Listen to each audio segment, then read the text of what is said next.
Hi, welcome to the Interaxis channel, interaxis.io. We're going to keep talking about these DAOs that we're creating, these DAOs that we're building, this new way to form a company or to form a group or a community or whatever you want to call it.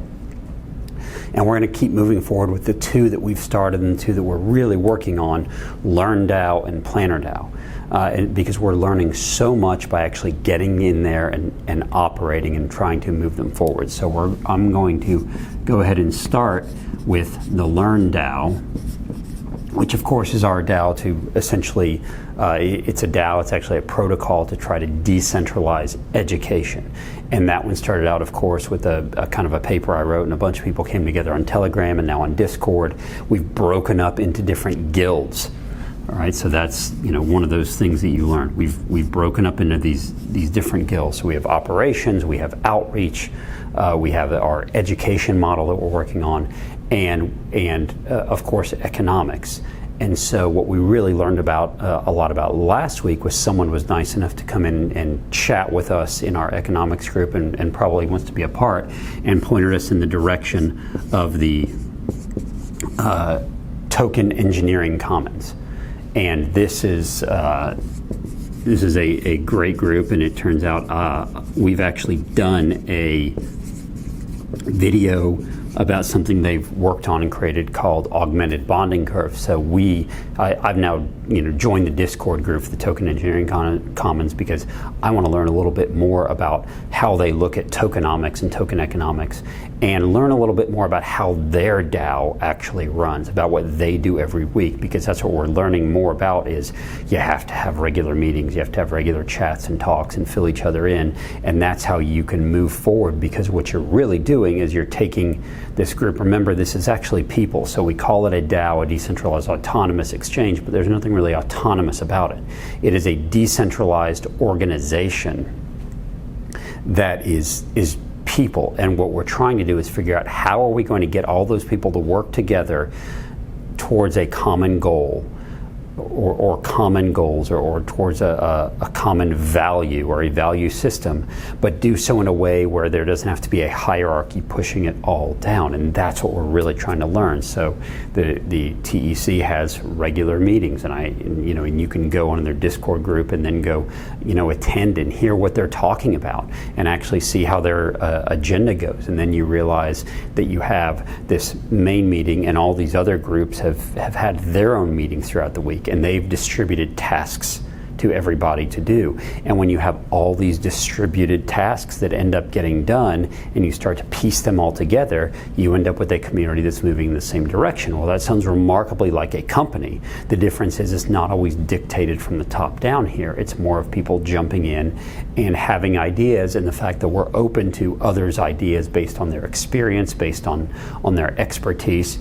That's what's so great about this. So we jumped into the Token Engineering Commons, one, because I want to see how they operate, and two, because we would really like some help with the token economics, because what we're creating with LearnDAO is not just a DAO of people who want to help. It's essentially a protocol, and we need help figuring out how our token is actually going to work, how we're going to get people to earn our token for learning things, earn a token for creating more content, earn a token for curating, and that's really what we are learning about there, no pun intended, and talking about how we're breaking up into these guilds and moving forward and figuring out which ones need to talk to each other in order to move forward. We also had a great meeting in the LearnDAO talking about how we're going to do our model and what we need to do to get to the next step, to maybe get some grant funding in the door that can eventually propel us to next step and next step and next step.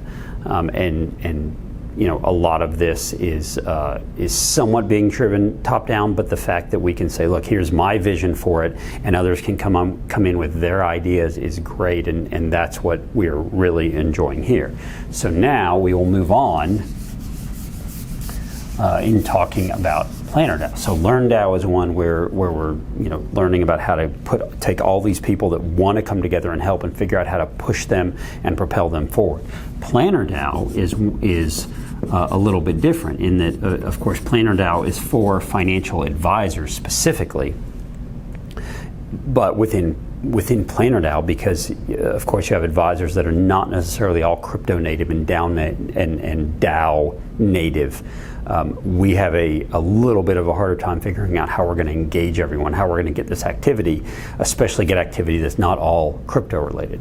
So much of the activity thus far has been crypto and DeFi related, but what we've really done is we've taken a few of the projects that can really add value to the DAO overall and figured out how are we going to drive these forward and what are the tasks. So one of the things we're doing, of course, is we took our Certified Digital Asset Advisor designation and we are decentralizing it. So we're saying what we're talking about is how we are going to take this designation and take this working group within the DAO and determine areas of knowledge and determine how we can get other education providers potentially, how we can make sure that others can maybe create resources or content or something related to the Certified Digital Asset Advisor designation, and try to make it something where the advisors that have taken it or the advisors that have a part in it are helping to actually drive the designation forward. That's one thing. The other thing is we were working on other abilities that we have with the DAO based on the membership we have, based on our experience and expertise, to find some other actual revenue sources. So we're building other revenue sources, some of which are kind of relatively traditional, earning fees for something we're doing, and some of them are a little more non-traditional, little Web 3.0 like, where we are eventually going to be able to earn yield on tokens or earn yield on something we have in a treasury and determine how we're going to raise money or how we're going to have money for that treasury. You're talking about capital pools and things like that are really interesting that I'm not going to get into here, but the other things we're learning is we're going down the ideas of going from a group of people chatting, right? So we actually use something called Mighty Networks. We're not using Discord for this, so we're using Mighty Networks here. But how can we go from a group of people chatting and figure out what all the different parts of this DAO are, what we're talking about here? Because this is just talking about things. And then we have to have things like meetings. Well, for this, we're usually using Zoom to have these meetings. Now, of course, we can chat within Mighty Networks all the time. But then we have to have something to do, some sort of vote or some sort of allocation of funds. And for that, we're not quite sure. We're looking at Colony for the time being. We might look at some others. And then we want to talk about, okay, how are we holding our treasury, whatever treasury we have that's in crypto, how are we holding?